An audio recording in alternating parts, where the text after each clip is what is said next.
Maayong hapon sa tanan, Shabbat Shalom sa lahat ng mga Shabbat keeper at sa mga nagsiselebrate. Ngayon po ay ang huling araw ng pista ng tinapay na walang pampalsa.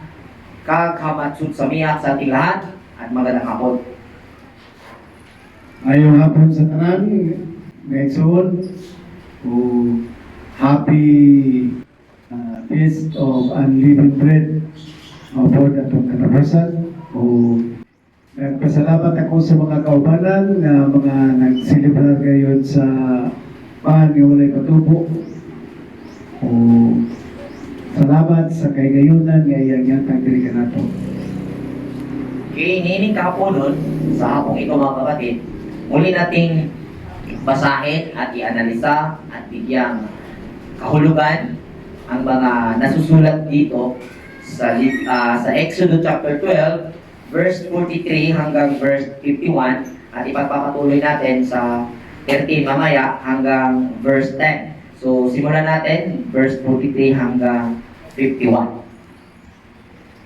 Exodo Kapitulo 12, versikulo 43 ngadto sa 51. O si Yahweh mingon kang Moses o kang Aaron, kini mao ang lagda sa Pasko. Walay langyaw nga mahimong mukaon niini, apan kung adunay ulipong lalaki nga kinalit og salapi, siya imong pagatulion. Human lamang niana nga siya makaambit sa pagkaon niini. Ang usa ka lain o ang usa ka sinuhunang mamumuo dili mahimong mukaon niini sa usa ka balay, kini pagakanon dili mo dadon ang bisan unsa na unod gikan sa balay ngadto sa usa kadapit sa gawas. Ug kinahanglan nga walay bukog niini nga inyong balion. Ang tibuok katiguman sa Israel pagkasaulog niini. Ug kung ang usa ka langyaw pumuluyo mo kuyok ingon usa ka langyaw uban kaninyo ug siya gayud magsaulog sa Pasko alang kang Yahweh. Himuon ang pagtuloy sa matang lalaki nga iya. Human lamang niya nang nga siya makaduol sa pagsaulog niini o siya mahimo gayud nga sama sa usa ka lumad sa yuta. Apan walay dili tinuli nga tao ang mahimong makaon niini. Usa lamang ang balaod alang sa lumad o alang sa langyaw nga pumuluyo nga nagapuyo ingong usa ka langyaw sa inyong taliwanan. Busa dibuhat sa tanang anak sa Israel ang sumala sa gisugo ni Yahweh kang Moses o kang Aaron. Ilang dibuhat ang ingon gayon. Ug nahitabo niining adlaw mismo ang gipagawas ni Yahweh ang mga anak sa Israel uban sa ilang mga panon gikan sa yuta sa Egypto. Amen. Okay, so bago tayo magsimula sa pagpapaliwanag sa mga nabasang habilin tungkol sa gawain ito, tungkol sa kultura nito, muli natin recount pa yung araw ng Feast of Unleavened Bread, ng kapistahan ng tinapay na walang pampalsa. Day 1 is Sunday. So pagsikat ng araw ng Sunday is day 1. So yun yung day 1. So pag nagbibilang tayo ng 7 araw, ang starting po nun is Sunday morning. So Sunday, Monday, Tuesday, Wednesday, Thursday, Friday, then Saturday. So confirm na pag lubog ng araw mamaya, matatapos din ang Feast of Unleavened Bread. So yan po ang pagtamang pagbibilang. So although ang starting po ng pagkain ng tinapay na walang pampaalsa is noong isinasagawa po ng mga mananampalataya natin ang seremonya ng Pasko sa gabi ng Saturday or sa Hebrew calendar tinawag na Nisan, yung buwan na iyon kung saan nasa ika-14 na araw.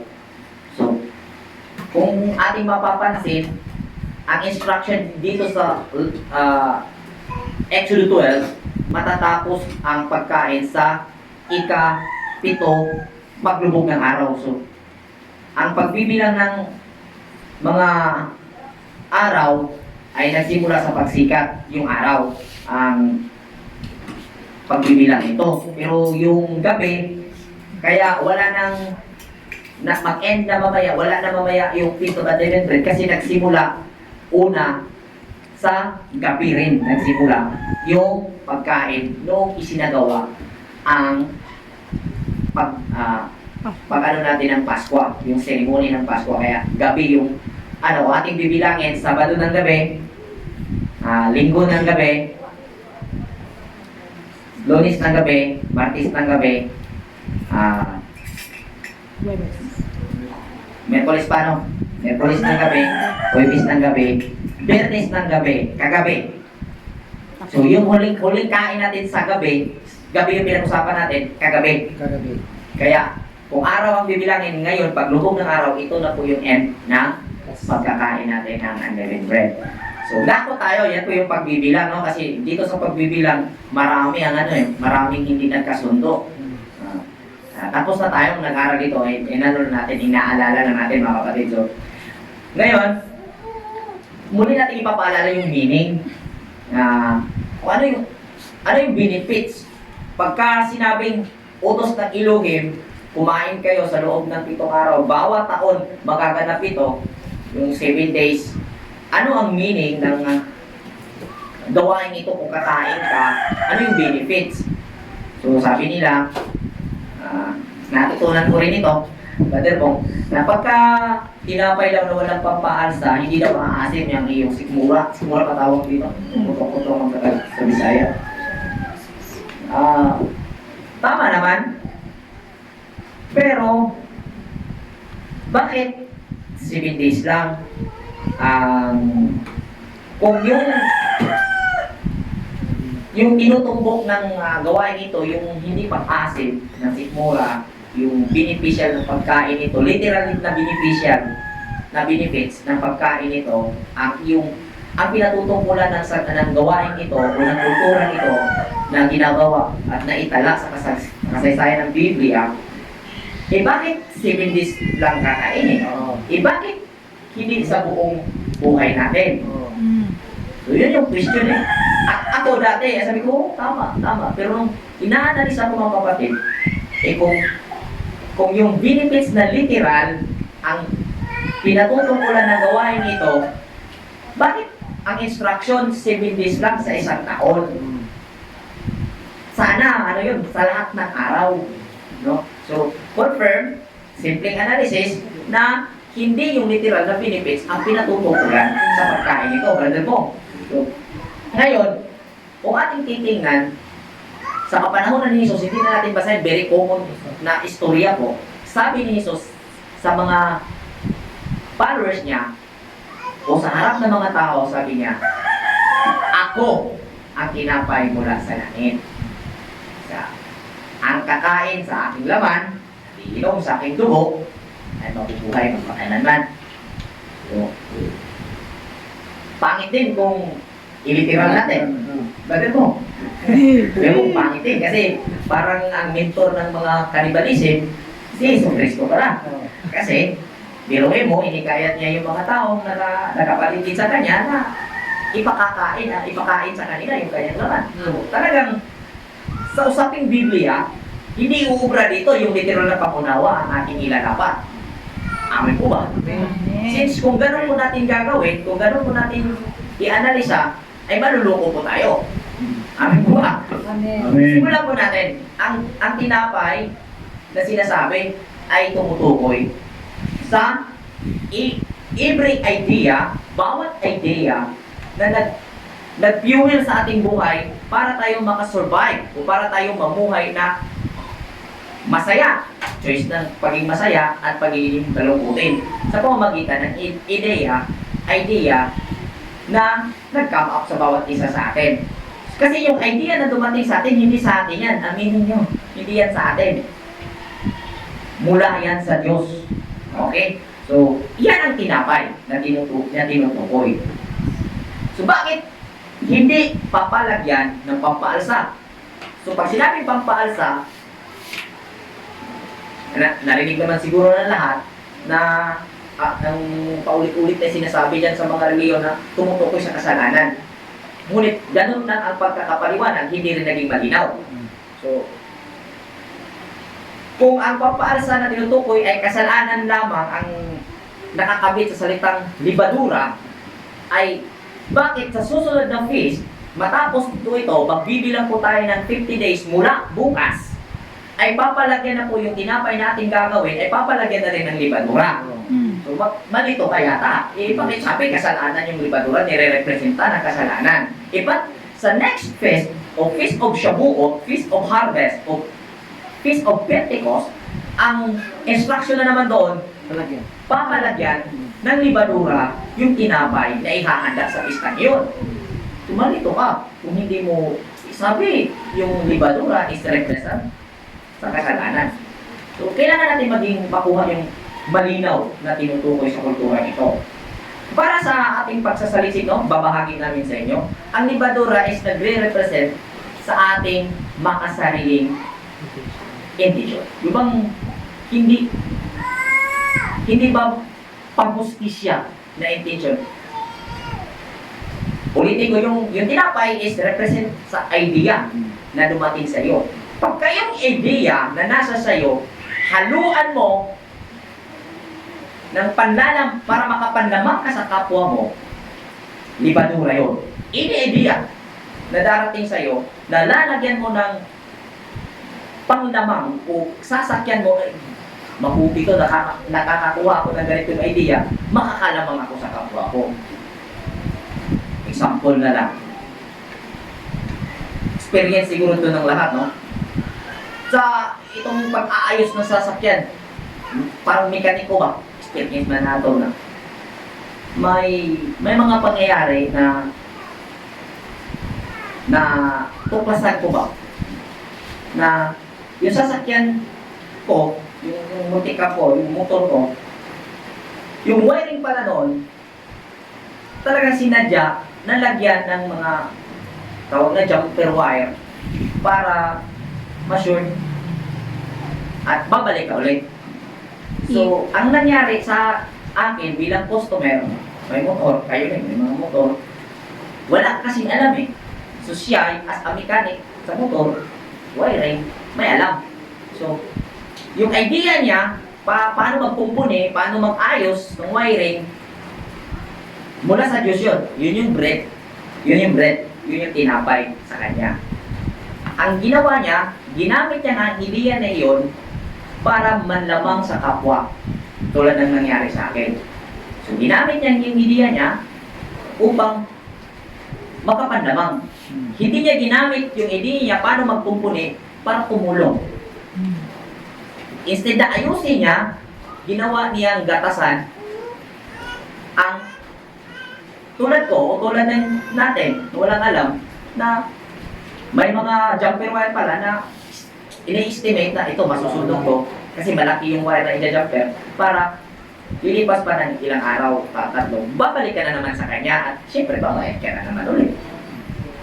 So, yung ganong idea na ginawa ng isang tao tulad ng naging example natin na isang mekaniko, yun yung naglagay ng libadura sa tinapay na kung saan mayroon tayong gawain tulad ngayon na nagbabawal sa pagkain ng tinapay na may pampalsa. Kaya ang aral na napapaloob dito habang ginagawa natin, yung bang kung ano yung ikinabubuhay natin ideya na naging skills natin, na naging source of income natin, ay huwag po natin gamitin para malamang sa kapwa natin. Ini idea po, kung ini kabuhayan, ini skills, huwag po natin gamitin. Gamitin po natin yung skills natin, yung idea natin. Ang first intention na first na makikita sa intention natin is tumulong. At yung pera, naturalmente nandun yun. Pero yung intention mo, hindi para makapera, tumulong. Yun yung aral na napapaloob dito. Ngayon, dadako naman tayo sa paano isagawa ang Feast of Unleavened Bread. Noon, ako, naging Judaism Messianic po ako for almost 4 to 5 years po ako, mga kapatid. Yung libadura, ang iniiwasan ko. Hindi yung tinapay na may libadura. Iba yon. Pagka sinabing libadura ang iiwasan mo, ibig sabihin nito, nakadikit sa isipan mo na yung, tulad na sinabi ko kanina, na yung libadura ay nire-representa sa kasalanan. So pag hinahabol mo, pagka iniwas mo yung sarili mo sa libadura, pagkaunawa mo nun, ang libadura ay nagre-represent sa kasalanan, period. At babangga ka naman sa susunod na instruction, ba't papalagyan ng libadura? Magkakaroon ka na karagdagang pag-iisip, parang may mali. So, sa mga application, sa gawain ito, nagawa ko rin na ang libadura ang iniiwasan ko. Hindi lang ang libadura na nasa sa tinapay sa loob ng 7 araw, kundi yung libadura. Hinanap ko na, inaral ko na, ano bang pagkain na may libadura. Soft drinks, bawal, may libadura. Wine, may libadura, bawal to kasi may libadura. Mga ano-ano pa niyang mga ano-ano. Bawal yung mga preserved foods, yung mga tulad mga sardinas, o yung mga kasi lahat yan may may content ng yes o pampahasa. To preserve, para ma-preserve, no? So, nagawa ko rin. For ilang taon din kasi nung nag-establish yung grupo natin, ganun pa rin yung pangunawa na nasa sa atin. So, habang nagpapatuloy tayo, nakita natin yung malalim na meaning, yung ugat, yung laman ng aral na ito, yung kagawain ito, natuklasan natin na hindi pala ang libadura ang papaiwasan, kundi yung tinapay na may libadura. Dapat yun ang iiwasan. Kasi simbolikal yun.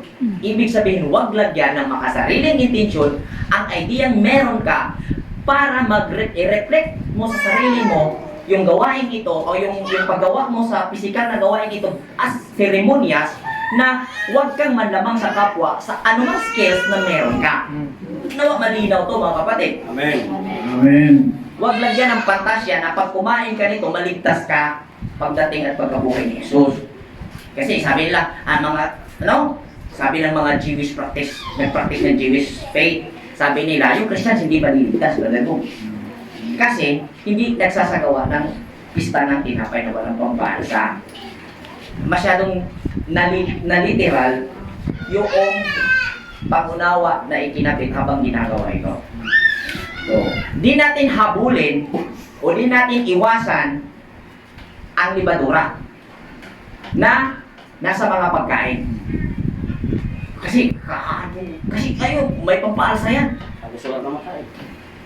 Kaya ang nangyari, yung mga stocks na nasa freezer, inilabas, yan tuloy nasisira. Nalabas sa bahay, ganun. Hindi na nagpansit, hindi na kumain ng pasta, kasi yung pasta may libadura. Yes. Marami mga pagkain ba ko na inalis. Kasi, ang kinatatakot, baka makakain ng libadura. Gusto ko ipaalala, hindi po libadura ang pinapaiwasan. Amen. Tinapay na may libadura na sumasalamin sa ideyang meron ka o skills na mayroon ka na ginamit mo para manlamang. So, ipinapaalala sa kulturang ito na kung anong meron ka yearly, bawat taon ipinapaalala sa atin yung skills na meron ka, gamitin mo para makatulong sa kapwa. Amen. Hindi ko po sinabi na tumulong, huwag magpabayad. Naturalmente may bayad yun. Pero, kung magkataon na walang pangbayad ang nangangailangan, magawa mo. Dahil first na meron sa intention mo, kung mayroon ka sa skills na yun, is tumulong. Hindi sakit sa dibdib mo, hindi ka magyaw-yaw, visit hago kay ko, tapos ako bayri. Amen ba? Amen. So, inana pagtulunan nga itong makuha. Mga susultihan ka mo, kung inani ang practice sa mga tao, mutiguang ka ng kalibutan na nga puno sa kaalam o sa kailan. Amen. Amen. So, padayon ba? Nato na natag ang permiro nga kahulugan.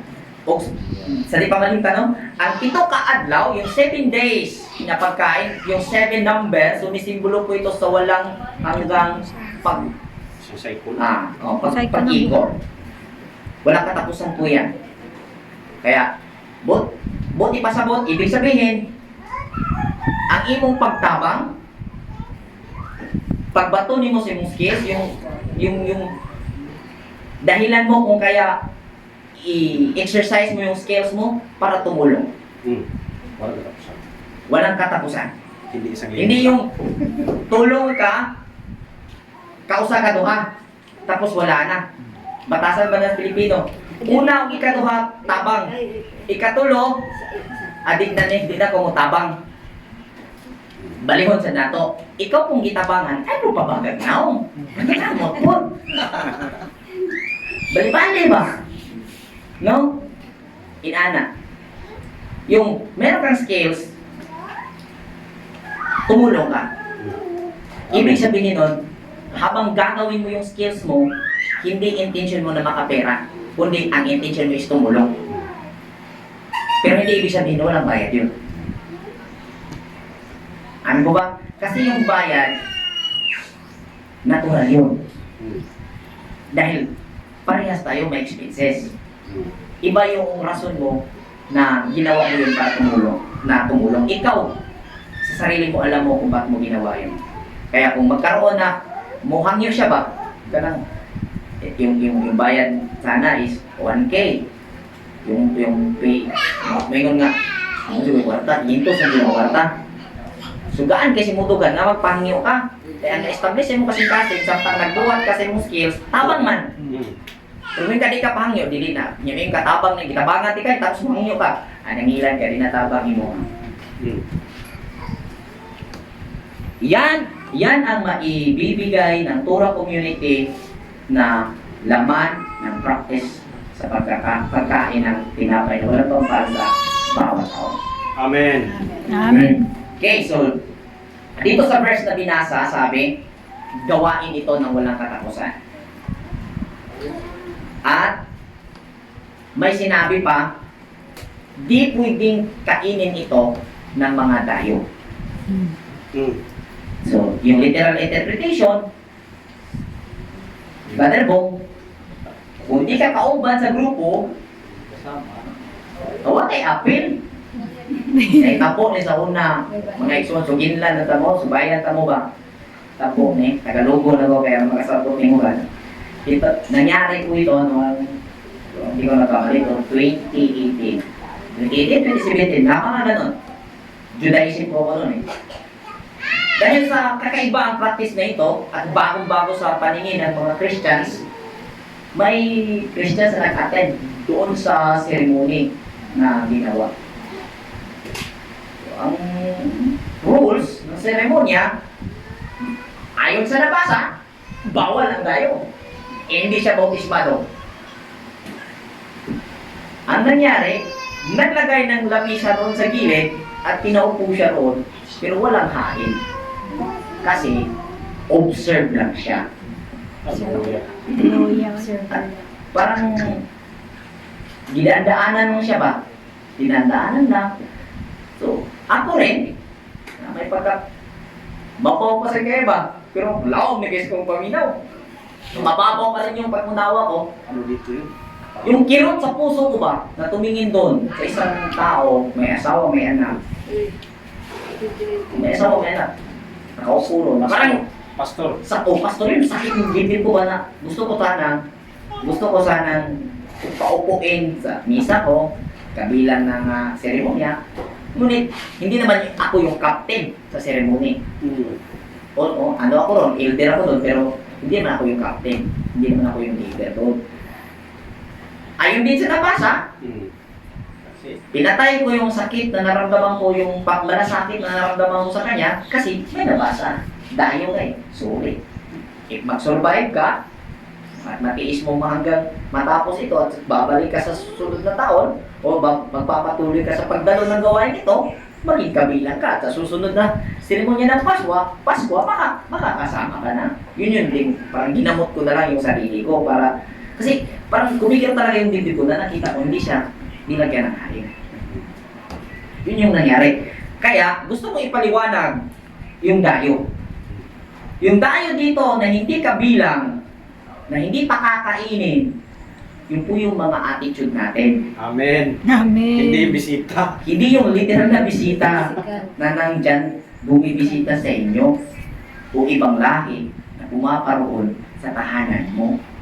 Spiritual po yung kunin nating meaning dito. Gaya ng sinabi ko nga kanina, kung isagawa natin yung literal na pangunawa at believer ka ni Jesus, followers ka ni Jesus Christ, kaya mo bang kainin ang katawan ni Jesus nung nandun siya? Dahil sinabi niya, ang aking laman ay ang tinapay at ang kainin niyo ang aking laman at inumin niyo ang aking dugo. Kaya mo ba yun? Sabihin mo naman, figurative yun. Eh, ba't di mo magawa dito? Figurative pala. Figurative na view ang ating ilalapat. Kung tungkol sa bisita, ang pag-uusapan o tungkol sa dayo. So, dayo na tinutukoy dito, anak po natin sa Genesis, in-establish po dyan, nung ginawa tayo, wangis ng Diyos. Amen. Huwag na nating pahirapan yung wangis ng Diyos, sabihin na natin kabutihan para diretso na ba? Oh. Pag sinabing kabutihan, mabuti yun. Patas, justisya, makatarungan. Ngayon, yung dayo dyan, yung pangit na attitude natin, yun yung hindi kasali. Amen. Tama ba ba mo? Ako na, Brad, napo ko, sa na naroon niya, Sige. makarelate ko aning dayo. Kaya usa po kuhanan na imbita. Sa usa ka, kuhan ba nga, nag-practice po o kaning Last Supper. Pero, may man tong, ang sayang istorya, ang dayo. Ako, dayo ko, pero na-appeal man nila ang membro. Ako naming ikuan ha, nag-prepare nga paan nga walay patubo. Unya, napoy bino. Unsa ba nang hitabuha nga usara may pakanon, usara may paimnon. Sus, unsay nahitabo na mo dito, bisan ako nga imbitado, mura bang kong ipalaway niya ato? Iko naman kipaagi sa kuon. Agi diri sa kinibang Pasundong na ko gipasudong ra ko. ka. Simbolo sa lawas ni Kristo. Unya kana diay paghatag nila o practice aning seremonyas aniya. Usaray makainom, usaray makakaon. Saray maluwas ako. Nangutan na ko nga mga kinsa man ay makaon, kinsa man ang mo inom. Pinili ko daw na. Patay na niron. Wa kita maapila ni kay taba. Wa kita maapila ni kay di man ta pinili yan eh. Kailang niya man ta. Imbitado na kita. Anak kasakit kay apil ang membro. Wa man kakaon, wa man kainom. Pero saray mo. Grabe, mas worst yung mga bay. Mas pinagkagawa ko ako kayo sa rin di pakaon o sa rin di painom. Budget eh. Pero dako to sila nga kongregasyon na. Naku nga grupo. Dako nga grupo to. Pero matay ko. Nakaako rin yun. Di palaway ra. Di paagi naman sa tumangan nimo. Di pasimot ra kaspan. Iyong ra. Di pasudong na kao niya. Ang bino, di palabay ra po. Para o doon na giyo'y Ay. wala maayo nga paghatag mo insaktong Pangahulugan. pangahulugan. So, kami, diri sa Torah, community, tanan may makakaon, tanan pa may makainom. Eh, mao man na, isimbolo man na nato, di ba? Hatagan nato siya yung insaktong pangahulugan.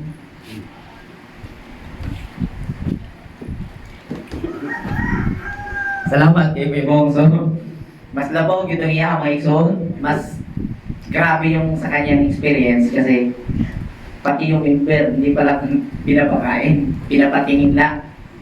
Kasi kung sa Bisaya, pag ipasudong lang sa dugo o lawas ni Jesus, din mamalandong. Para may sentimento ba? Sentimental. So,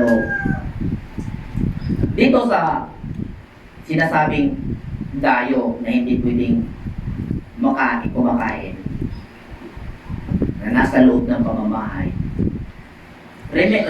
nagre-represent po ito sa hindi mabubuting ugali na na-acquire natin ba, na pinapasok natin sa buhay natin at ginamit bilang pamamaraan. Amen po ba? Amen. Amen. So yan po ang dayo. Kung saan naituro na ni Brother Alban sa series natin sa Exodus tungkol sa mga dayo na andon sa lupain ng Kanaan na tinawag na lupang pangako na mapupuntahan ng mga Israelita pagkalaya mula sa Egypt. May mga meaning po yung mga Jebuseo, Gireseo, ano ba yun? Nalimutan ko na, mga Cananeo. Yun lahat, ang meaning po nun, kahit tingnan niyo po sa Google, ang meaning po nun ay mga hindi mabubuting ugali. Sakto. Yan po yung dayo.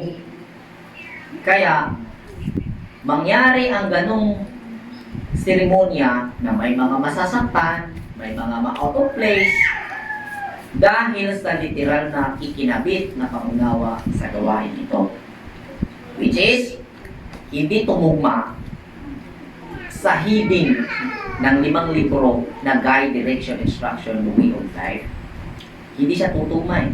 Pero kung inyong i-analyze, yung pangunawa na inyong narinig ngayon tungkol sa practices na ito na dapat ipagpatuloy sa lahat ng panahon ang aming ibinahaging pangunawa, tatama po tayo doon sa hiding na meaning ng Torah sa 5 books na kung saan guide, instruction, direction, and the way of life. Bakit?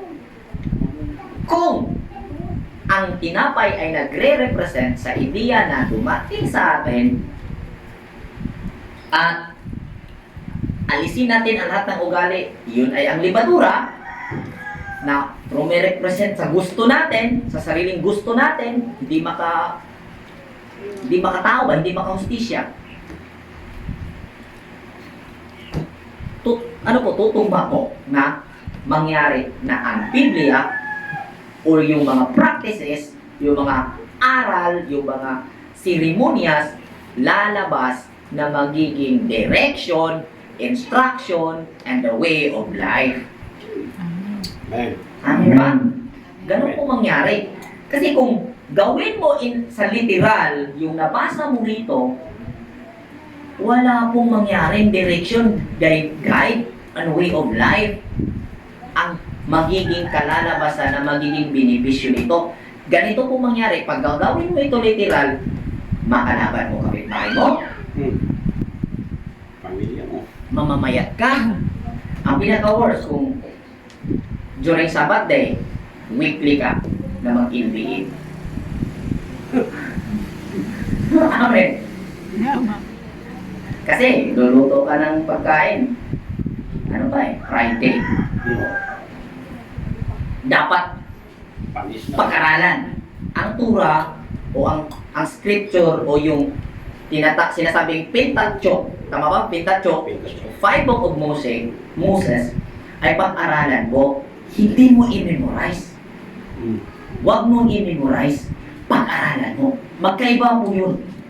Kasi pag-aralan mo, posibleng ma-memorize mo, pero hindi natatapos sa memorize. Andun po yung analysis, interpretation sa bawat salita. Amen. Ginawa kasi, minimorize. Mali yun. Kasi pag literal yung application, parang nag-memorize ka lang sa nakasusulat dito. Okay. Paano yung ano, Brad? Yung matira? Yun. Pati ay, ilan pa, sabi pa, dito sa chapter 12, banda ano to, chapter 12 verse 13.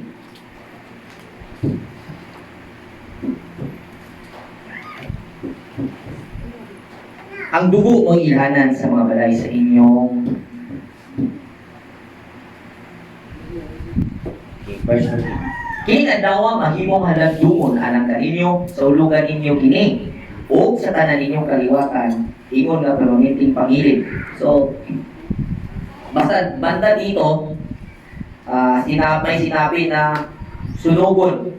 Okay, verse 10. Kana ninyo kini og ayaw pakabuntagi bisag jutay ni ini. Kung may masalin sunuga kini. Dati ilang taon din practice ko sa seremonyas pagka sunog yun, sunugon. At may nasulat din dito na hindi natulog yung Israel. Hindi, yung Israel sa gabing iyon sa kanilang paglaya ay hindi natulog. Ang ginawa din ng mga nag-practice, ako, suway ko, makakutulog. Pero duka. Gilungin mo, ako kay during sa preparation, tapos sa kuha na, di ka matulog kay instruction, mabasa eh. Ako na to, kay ang intention, umakod hindi sila matulog. Para Kay aron masunog yun, samtang di pa mo subang adlaw. Imagana ko, ako mo sakto. Mauday na yung instruction nga dili matulog. Kay basin og makatulog, musubang na ang adlaw, dili pa masunog. Kaya pala hindi pinapatulog during celebration, yung Israel nagsasagawa ng gawain ito, ng seremonyang ito, kasi baka tulog ng mahimbing at nasikatan ng araw, naging invalid yung ceremony. At paghintay ka naman, nasunod na taon. Instead, blessing, crushing darating. Kasi pumalpa ka sa seremonya ng Pasko. Although may second chance naman sa next month, same day. No? Kaya, tanong ngayon ni brother ko, ano ang spiritual message sa hindi pagtulog at sunugin ang mga natira kahit konti? So, interpretation ng Torah community tungkol sa susunugin natirang pagkain o mga inhanda sa seremonya, tumutukoy po ito sa estado mo ba bago ka lumaya o matapos kang lumaya sa estado mo na ikaw ay gapo sa kasalanan. Yung Egypt represent po sa sistema ng mundo, makalamang sistema, gapos ka sa nais ng laman. Yung makalamang nais pagkagapos mo. Lumaya ka ron at yung ipasusunog, yung mga paghihirap mo doon na naranasan ay huwag mo nang i-practice. Example, nung in-establish mo ang iyong farming o saka, tama ba? Saka ba yata? Pagsasaka. Wala kang financing. Wala kang puhunan para kung sa Mindanao ang pahurnal sa Cebu para pasuhol. Wala ka pang bayad sa mga liburer. So ang ginawa mo, mano-mano. Ikaw mismo, sarili mo ang ikinayod mo. Ngayon,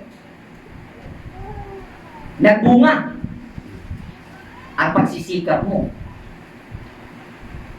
May ani ka na, may pera ka na. Nagbunga na eh. Ba't ka turo-turo pa doon na ikaw magtrabaho, may income ka naman, mag-hire ka na. Kung ba, Amen. lahat ng kaganapan is natataon. Kung kailangan mong gawin mo. Pero kung hindi na kailangan, ba't mo pa gagawin? Ganun po yun. Kung ngayon ka nga, naanad na ka, okay man sad. Tinaanad naman ko kung mamunay. Yes, pwede. Pero, lahing rayon ka ng Mukayo jud ka kay way lain kaysa milihok lang ka kay naanad na ka. Ana pa.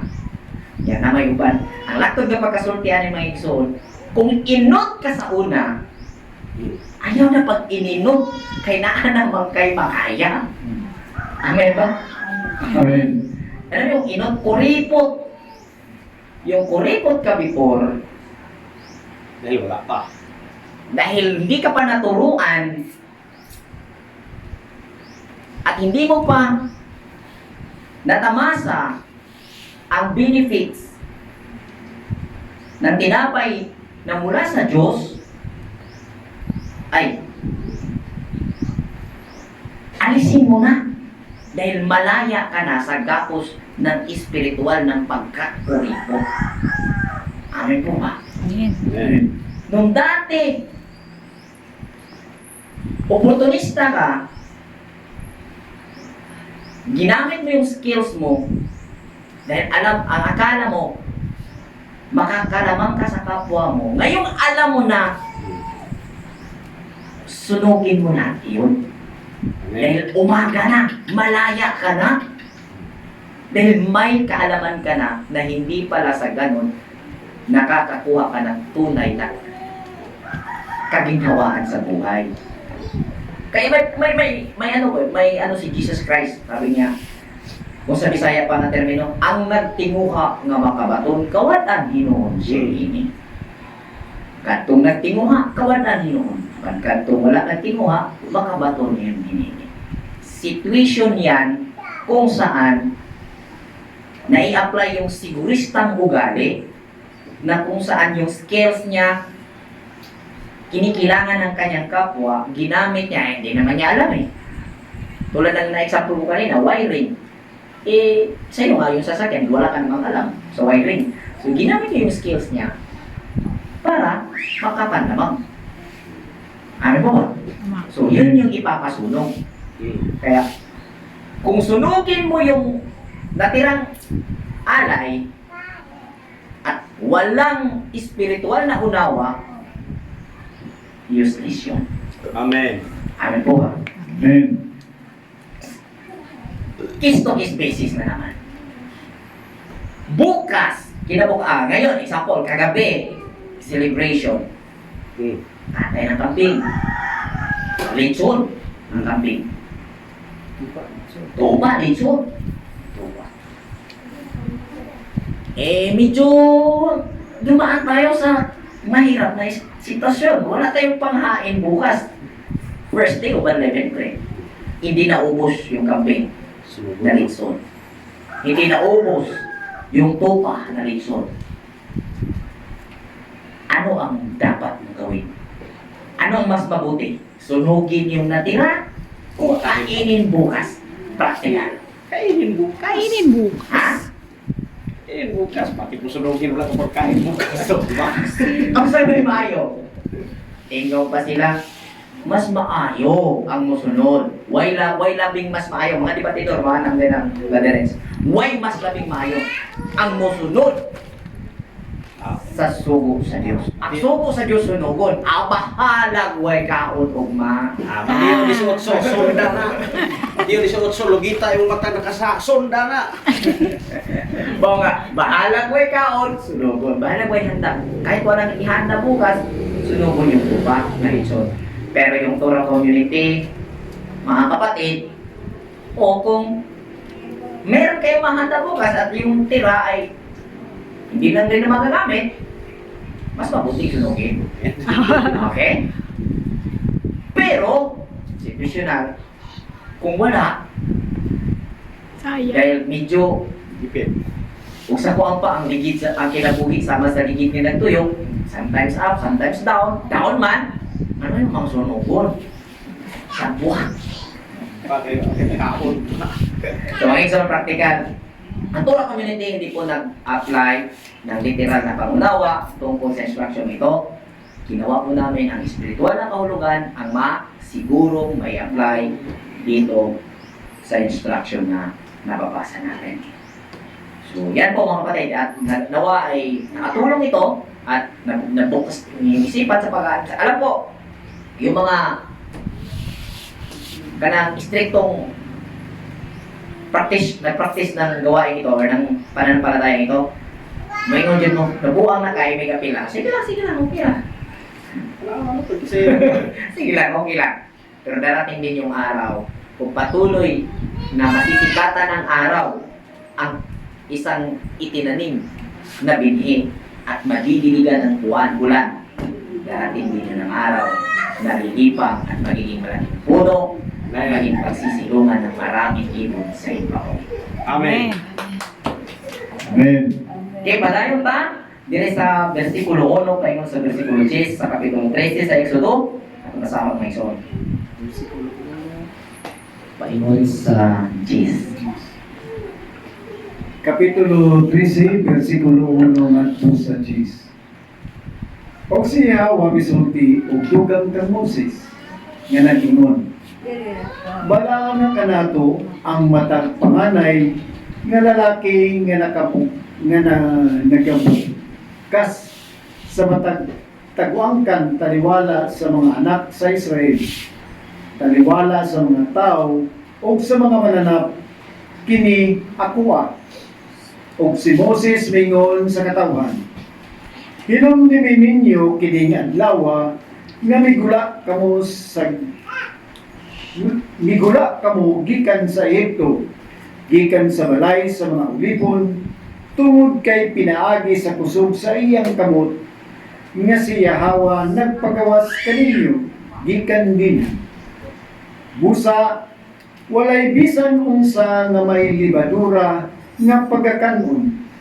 Niining adlaw sa bulan nga Abib, kamo mugula, og mahitabo gayud nga sa dihang ikaw madalan na ni Yahawa ngadto sa yuta sa mga Kanaanon og sa mga Hitihanon og sa mga Amorihanon og sa mga Hibihanon og sa mga Hibusihanon nga iyan gipanumpa ngadto sa imong mga katigulangan nga ihatag kanimo usa ka yuta nga nagaagay sa gatas ug dugos.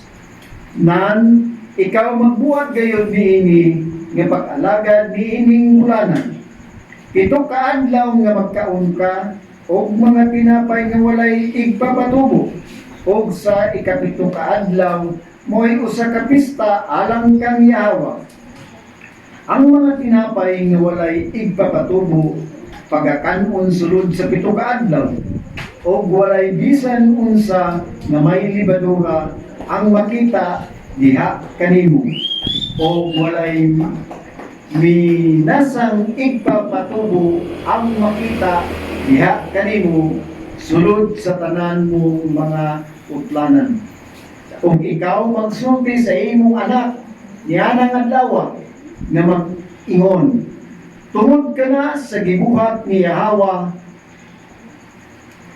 kanako sa dihang migula ako sa Ehipto, o kining magsilbing usa ka timaan alang kanimo diha sa imong kamot o imong usa kahandumanan taliwala sa imong mga mata, aron nga ang balaod ni Yahawa maanaa sa imong bakba, tungod kay pinaagi sa usa ka kamot nga kusgan nga si Yahawa nagpagawas kanimo gikan sa Ehipto, og tumanon mo kayo kining lagdaa sa tinudlong panahon niining tuig. Okay. Salamat, Brother Mo. So, matingala ka ba? Ibalik-balik man yun din pag instruction ang pan na way katubo. Paulit-ulit na inahabilin yung gawain ito.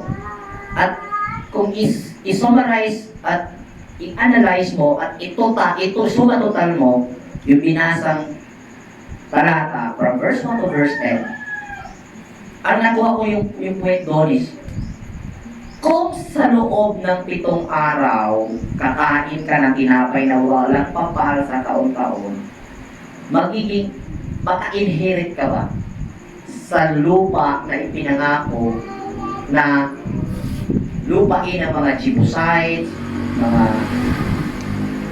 yung mga dayo, na kung saan umaagos po roon yung pulot at gatas.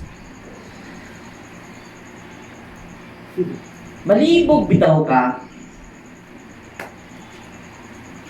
laing cross-examination sa literal interpretation, may tungod sa sugilanon. Sa yutang saan, nga dunay nag-agas, dugos o gatas. Pangalawang, ibang ibang view na naman sa pag-cross-examine sa kasaysayan o sa story na tungkol sa lupain na ipinangako kung saan umaagos puro yung dugos at gatas. Literal na hahanapin natin bilang patunayan niyo ba na literal yung nakasulat. Andyan man ngayon yung land of Israel na dati Kanaan man kaya yan bago pa yan naangkin ng mga nandyan. Ituro nyo nga, Saan yan? i-vlog nyo. Dito sa butas na ito, umagas ang gatas at ang pulot. At taas kamay kami saludo sa inyo at aaminin namin mali yung spiritual message o mali yung isinagawa namin na ikinabit ang spiritual meaning sa bawat talata o sa bawat gawain, bawat kultura, bawat practice na nakasulat dito. Ituro nyo lang kung saan dyan sa Israel ngayon umaagos ang gatas at dugos. Kahit sa kasaysayan na lang, kung walang maturo ngayon. Kung Turo mayroon. nyo na sa pamagitan, kung wala na ngayon nag-agos, dinhi lang yung dinhi. May artifacts dito, may umaagos talaga dito. Hindi ka yan napansin? Isang malaking figurative na salita yan. Ako saan, kung sa lahat ng araw ng buhay mo, representa sa 7 days na pagkain ng tinapay na walang pampalsa, sabi, kung aking isasalin sa interpretasyon na naunawaan ko ang ibig pong sabihin, kung sa lahat ng araw ng buhay natin, huwag natin gamitin ang skills natin o idea natin para manlamang sa kapwa, makakabenepisyo ka sa Amen. lupa na may nag-aagos na dugos at gatas. Amen. Amen. Yan po yung abundant ng function ng ating unawa. Amen. Yung pambihirang function na kapangyarihan ng unawang ito, makakabenepisyo ka. Yan ang gatas. At yan po ang nire-representahan ng istorya, dugos at gatas na umaagos sa lupang ipinangako. At ang lupang iyon, huwag mo nang hanapin kung saang bansa iyan, kung saang Mindanao ba yan, o Cebu ba yan, o Israel ba yan, o Utopia ba yan. Ito mismo, katawan natin, mga kapatid. Amen. Amen. Kung magiging makuha natin ang spiritual na aral sa practice na ito, makakabenepisyo ka sa pambihirang kapangyarihang maibibigay sa sistemang kumikilos dito na kapangyarihan at aagay yung dugos at gatas. Sumisimbolo po ito sa abundant. Amen. Amen. Amin po ba? Amen. Amen. Kaya malayo po sa katotohanan kung literally po natin. Spiritual po ang nais iparating ni Moses sa pagsusulat. Kaya nga sabi, ang Bible is a physiological book. Sa Australia nga, ang daming baka, hindi nga Hindi nga maabos yung gatas yun. Ang daming baka sa bundok po, bro. Sa New Zealand, no? Ang daming baka ron. Dagan bang baka kaysa tao? Oh, dagang baka dito. Walang sapa ng gatas. Sa India gani di haon ang baka, wag gani nagagas ang gatas. Tapos, Yung dugos, napakaraming Ilang pulot, putyok, basta ka pa siguro putukan ang kilip ng Mindanao. Huwag galing nag-agas ng dugos. Ano po ba? Amen. Symbolikal po yan. Amen. Symbolikal yan. So, hinihikayat ko lahat ng mga Jewish na nag-practice ng Jewish faith, Jewish na pananampalataya, laliman niyo po. Amen. Laliman niyo. Na marating natin ang tunay na benepisyo, ang tunay na meaning ng Torah. Amen. Kaya yung anak iaalay, panganay. At dahil tao, ipapatubos daw sa panganay, sa hayop. At yung panganay na hayop, ipapaalay din. Paano yun? Udyag wag kay hayop, yung mga anak na kaglaki. Ay mapugos yung kagalan, patay ka toon. Alag ka. Maihaw ka yung iuras. Nabitaw ko yung tinod ni, muna siya katabanan, tinod ni Maigsoon. May kasama ako dati sa metro ba. Utility siya. Sige, basa Biblia ro. Basta bitaw na siya dito. Na kung magpatuloy ka, walang bilis kinabuhi ni Kristo. Timhayan niya siya, mama ro. Ano ipatuloy siya. Naaman sa inyo ang anak. Ano yung patuloy? Ay nagubot kaya ang iyang asawa, di man kakatsa sa iyang pagtuo. Huwag yun niya ipatuloy. Siya, ipatuloy ka mo, buwakan ka. Kaya ang kaluwasan sa itong anak, mamiligro. Iyaw na. Ang delikado kayo may sunod ko ang atong pagsabot. Literal, pisot niyo kung sumusunod mo ni Pablo. Amen ba? Gihangyo ta mo sa pag-analisa sa espirituhalong na kahulugan sa matag pulong. So, ang panganay nga anak, yan po yung nakamit mo na yung divine mind, yung idea. Ito, yung bread of life. Magsipak man na halad na sa Ginoo. Buti pa sa unang sa ideya na niabot nimo, ang first move nimo ihalad nimo sa Ginoo. Amen. Buti pa itabang. Dapat. Intention nimo itabang na ako ni idea itabang po. Wa ko mingon na mutabang di mo bayad ha. Bayad lagi na. Kayo lang i-priority ang bayad. Kaya nga tabangan ka, basta mabayad ka, dili sa'yo na siya. Tabangi siya, kaya ang bayad na ara. Amen? Amen. So, inana atong prinsipyo mga isoon. So, dito po nagtatapos ang ating pagpapaunawa, pagbabahagi tungkol po sa Feast of Unleavened Bread. Nawa, nakatulong ito at nabuksan po ang iyong mga anunsasyon sa ating mga kapatiran. Nawa po naging absorb ang pagbabahaging ito at mag-increase tayo sa pangunawa tungkol sa practice na ito. Hindi po libadura ang iiwasan natin. Ang iiwasan natin, tinapay na may libadura. Amen. Tumutukoy sa ideya na ginamit mo para makapanlama sa kapwa. Yan ang iwasan natin. Huwag na huwag natin gawin yan. Amen. Masisira kumain natin. Magandang hapon sa ating lahat at happy Sabat. At muli, maligayang pagtatapos sa pista ng tinapay na walang kaparisa. Shalom, Alekem. Alikim. Alaikum salam.